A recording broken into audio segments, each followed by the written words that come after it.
By holding the Iowa caucus, the Republican Party primaries officially kicked off. In this video, we'll delve into this process and seek to cover all you need to know about the Republican Party primaries. Stay tuned.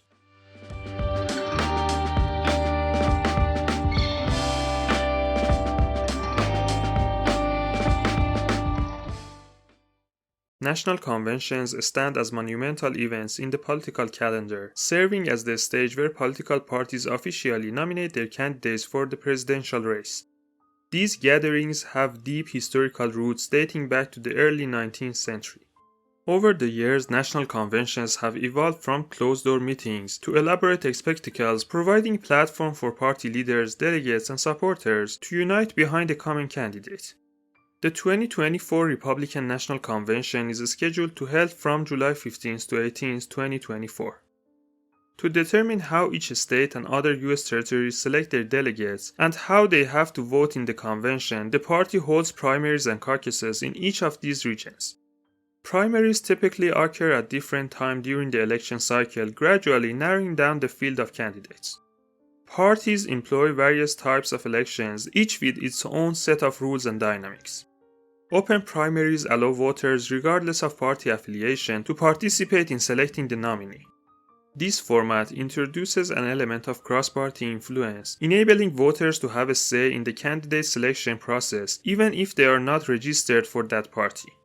On the other hand, closed primaries restrict participation to registered party members, emphasizing the party's desire for a more exclusive and internally driven candidate selection process. Caucuses, another form of candidate selection, stand out for their communal and participatory nature. In these events, voters gather in local meetings to discuss and vote on their preferred candidates. Caucuses promote direct engagement and deliberation among party members, fostering a sense of community involvement in the nomination process.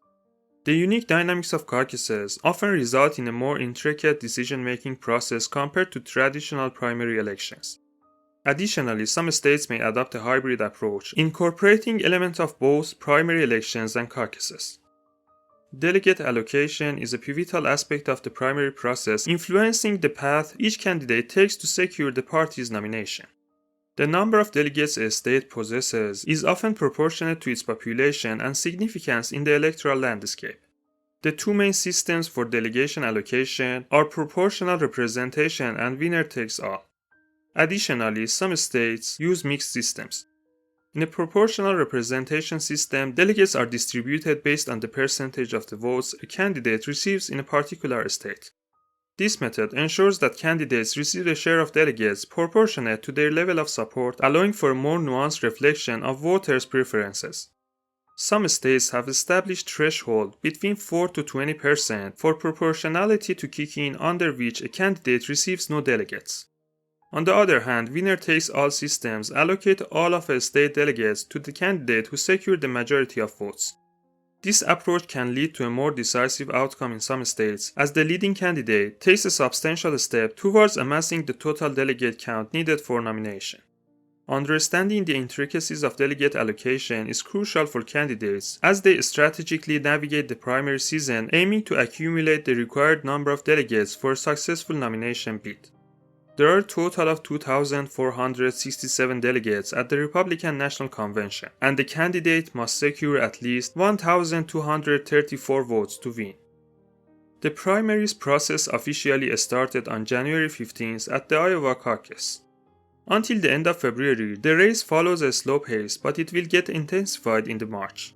By the end of March, more than 70% of the delegates and their allocation to each candidate will be determined. It is mostly because of the Super Tuesday, during which primaries and caucuses will be held in 15 states, including California and Texas, which have the most delegates in the convention. There is a possibility that the Republican nominee will be unofficially declared by securing enough delegates, or due to opponents withdrawing by the end of March, unlikely to extend beyond the mid-April. The main contenders appear to be Trump, Haley, and DeSantis. Trump leads with about 50% advantage in nationwide polls. Around a year ago, there was a widespread belief that Ron DeSantis could pose a challenge to Trump. Some polls even indicated a reduction in the gap between DeSantis and Trump to less than 10%. However, as time passed, DeSantis experienced a decline in support, dropping from over 30% in early 2023 to a current range of 11 to 12%. Conversely, Haley, who had less than 5% initially, has seen a steady rise, particularly since the fall of 2023, securing his position in second place, slightly ahead of Ron DeSantis. The upcoming primaries could bring about changes. Trump won the Iowa caucus, and the attention is on the New Hampshire primary.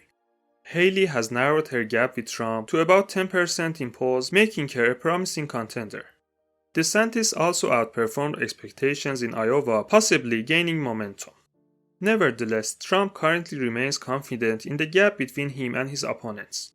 Despite historical examples such as Barack Obama in 2008 overcoming significant gaps, the substantial lead Trump holds makes the likelihood of such an occurrence low. Consideration of Iowa caucus results further strengthened Trump's position. He lost in 2016 but secured the win with a 30% margin in the current cycle. Other candidates are banking on legal challenges around Trump, affecting his candidacy. Trump faces 4 indictments with legal proceedings continuing into 2024. Additionally, he has been disqualified from the ballot in 2 states, Colorado and Maine. However, the disqualification process is currently on hold due to an appeal from Trump's legal team. It seems unlikely that either of these events would prevent Trump from running for the presidency even if he were in jail. However, other Republican candidates are hopeful that these legal issues might work in their favor. Who do you think would be the Republican nominee for the 2024 election? Or who do you prefer to be the nominee? It was a brief overview of the 2024 Republican primaries. If you found the content informative, please like it and subscribe to our channel. We'd love to hear from you, so feel free to share your thoughts, comments, and ideas for future topics in the comments section. Thank you for joining, and we look forward to seeing you in the next video.